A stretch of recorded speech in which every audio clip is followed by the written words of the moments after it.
नमस्कार दोस्तों, सभी व्रती महिलाओं को करवा चौथ के पावन पर्व की हार्दिक शुभकामनाएं। माँ करवा आप सभी के सुहाग को लंबी आयु प्रदान करे। सुख, सौभाग्य और समृद्धि से आपका परिवार सदैव भरा रहे। ऐसी शुभकामनाओं के साथ आइए सुनते हैं करवा चौथ की पौराणिक कथा। बहुत समय पहले की बात है। एक साहूकार के 7 बेटे थे और उनकी एक बहन करवा थी। सभी सातों भाई अपनी बहन से बहुत प्रेम करते थे, यहाँ तक कि वो पहले उसे खाना खिलाते और बाद में स्वयं खाते थे। एक बार उनकी बहन ससुराल से मायके आई हुई थी। शाम को भाई जब अपना व्यापार व्यवसाय बंद कर घर आए तो देखा उनकी बहन बहुत व्याकुल थी। सभी भाई खाना खाने बैठे और अपनी बहन से भी खाने का आग्रह करने लगे, लेकिन बहन ने बताया कि आज उसका करवा चौथ का निर्जला उपवास है और वह भोजन सिर्फ चंद्रमा को देखकर उसे अर्घ देकर ही खा सकती है। क्योंकि चंद्रमा अभी तक नहीं निकला, इसलिए वो भूख प्यास से व्याकुल हो उठी है। सबसे छोटे भाई से अपनी बहन की ऐसी हालत देखी नहीं जाती और वह दूर पीपल के पेड़ पर एक दीपक जलाकर चलने की ओट में रख देता है। दूर से देखने पर ऐसा प्रतीत होता है कि जैसे चतुर्थी का चंद्रमा उदित हो रहा हो। इसके बाद भाई अपनी बहन को बताता है कि चंद्रमा उदय हो गया है, तुम उसे अर्घ देने के बाद भोजन कर सकती हो। बहन खुशी के मारे भाभियों के पास भागी भागी गई और कहने लगी, भाभी भाभी चलो, चंद्रमा उदय हो गया, अर्घ देकर व्रत खोलते हैं। सभी भाभियां बोली, नहीं नहीं बहन, ये तो तुम्हारा चंद्रमा निकला है, तुम इसे अर्घ दे दो, हमारा चांद तो बाद में निकलेगा। बहन के कुछ समझ नहीं आया, परंतु भाइयों के कहने पर वो सीढ़ियां चढ़ चंद्रमा को देखती है, उसे अर्घ देकर खाना खाने बैठ जाती है। पहला निवाला मुंह में रखती है तो उसे छींक आ जाती है। दूसरा निवाला मुंह में रखते ही उसमें बाल निकल आता है और जैसे ही तीसरा निवाला मुंह में रखती है कि उसके ससुराल से उसका बुलावा आ जाता है कि जल्द से जल्द वो अपने घर पहुँचे। माँ बेटी को विदा करने के लिए बक्सा खोलती है तो उसमें काले और सफेद कपड़े निकलने लगते हैं। यह देखकर वो घबरा जाती है और बेटी से कहती है कि बेटा, रास्ते में जो भी बड़ा, बूढ़ा या छोटा बच्चा मिले सबके पैर छूती जाना। जैसे ही कोई पूर्ण आशीर्वाद देकर बूढ़ सुहागन होने का कहे तो अपने पल्ले पर गांठ बांध लेना। वो अपनी माँ के कहे अनुसार करती है, परंतु कोई उसे सदा सुखी रहो तो कोई सदा सौभाग्यवती रहो तो कोई पुत्रवती हो ऐसा आशीर्वाद देता है। कोई भी उसे पूर्ण आशीर्वाद नहीं देता। जैसे ही वो अपने ससुराल पहुंचती है तो घर के आंगन में छोटी ननद मिलती है। वो छोटी ननद के पैर छूती है तो छोटी ननद उसे आशीर्वाद देती है, सदा सौभाग्यवती रहो, सदा सुखी रहो, दूधो नाव पूतो फलो, बूढ़ सुहागन हो।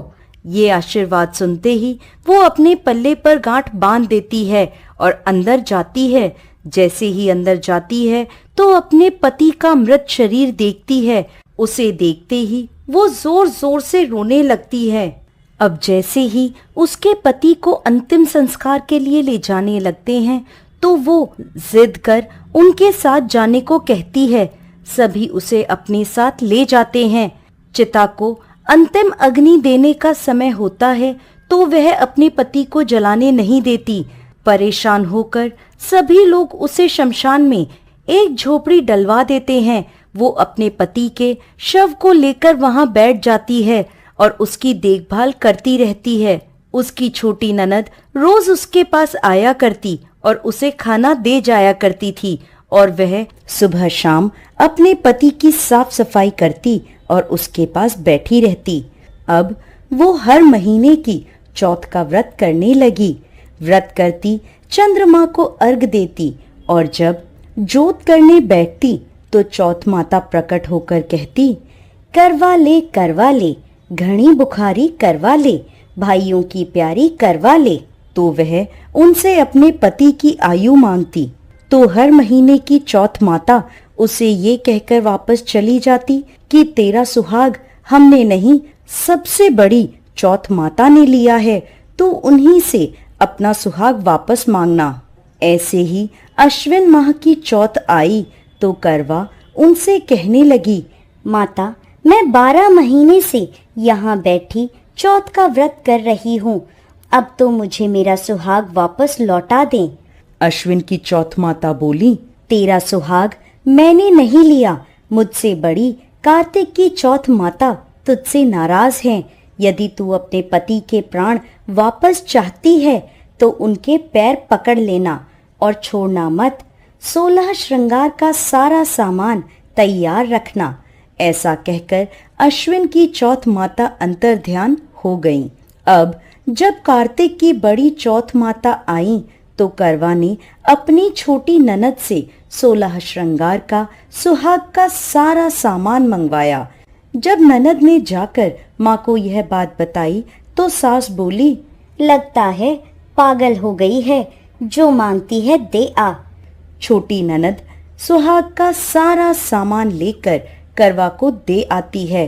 अब वह करवा चौथ का व्रत रखती है, चंद्रमा को अर्घ देती है और जैसे ही जोत करती है तो कार्तिक की बड़ी चौथ माता प्रकट होती हैं और कहने लगती हैं, करवा ले घनी बुखारी करवा ले, 7 भाइयों की प्यारी करवा ले, दिन में चांद उगाने वाली करवा ले।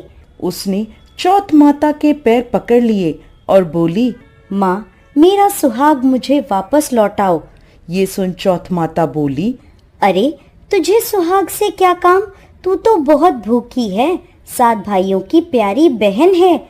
इस बात पर करवा कहने लगी, नहीं माता, मुझसे बहुत बड़ा पाप हो गया, मेरे सुहाग को मुझे लौटा दो।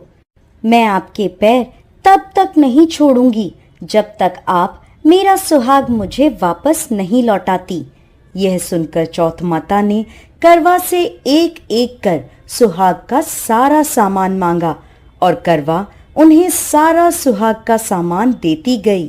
तब चौथ माता उससे कहने लगी, तुझे जरूर व्रत करने की सारी विधि कोई समझा कर गया है। तो करवा कहने लगी, माता, मुझे तो हालात ने सब कुछ समझा दिया, आप बस मेरा सुहाग मुझे वापस लौटा दें। तब चौथ माता ने अपनी आंखों से काजल निकाला, उंगलियों से मेहंदी, मांग से सिंदूर और इन सब को करवे में घोल दिया और उस जल से उसके पति को छींटा लगाया। छींटा लगाते ही उसका पति जीवित हो गया। जाते जाते चौथ माता उसकी झोपड़ी पर लात मार गईं, जिससे उसकी झोपड़ी महल में बदल गई।